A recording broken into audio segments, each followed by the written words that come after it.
Time and work का ये सवाल बिहार एसएससी 10+2 के एग्जाम में पूछे जा सकते हैं। सवाल है, ए किसी काम को 30 दिनों में कर सकता है। ए किसी काम को कितने दिनों में कर सकता है? 30 दिनों में कर सकता है। आगे सवाल में कह रहा है, और बी उसी काम को 40 दिनों में कर सकता है। बी उसी काम को कितने दिनों में कर सकता है? 40 दिनों में कर सकता है। ऐसे सवालों को करने के लिए सबसे पहले क्या लेते हैं? एलसीएम ले लेते हैं। 30 और 40 का एलसीएम कितना हो जाएगा? 120 हो जाएगा। और 120 ये क्या आ गया? ये 120 आ गया। टोटल वर्क क्या आ गया? टोटल वर्क आ गया। तो 30 से 120 में भाग देते हैं तो कितना होता है? 4 होता है। तो ये 4 क्या है? एफिशिएंसी है किसका? ए का। 40 से 120 में भाग देते हैं तो क्या होगा? 3 आएगा। और ये 3 क्या है? बी का एफिशिएंसी है 3।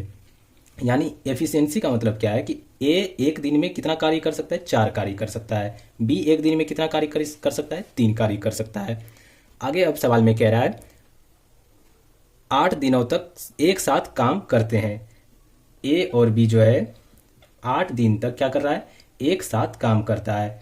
दोनों मिलकर कितने दिन तक कार्य कर रहा है? 8 दिन तक। तो 8 दिन तक एक साथ कार्य करेगा तो कितना कार्य कर लेगा?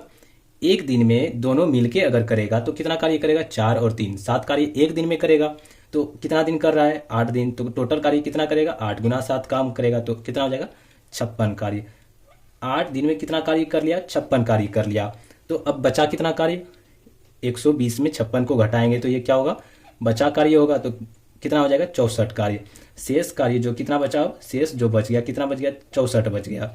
64 कार्य बच गया। अब सवाल में कह रहा है क्या? शेष काम को ए कितने दिनों में पूरा करेगा?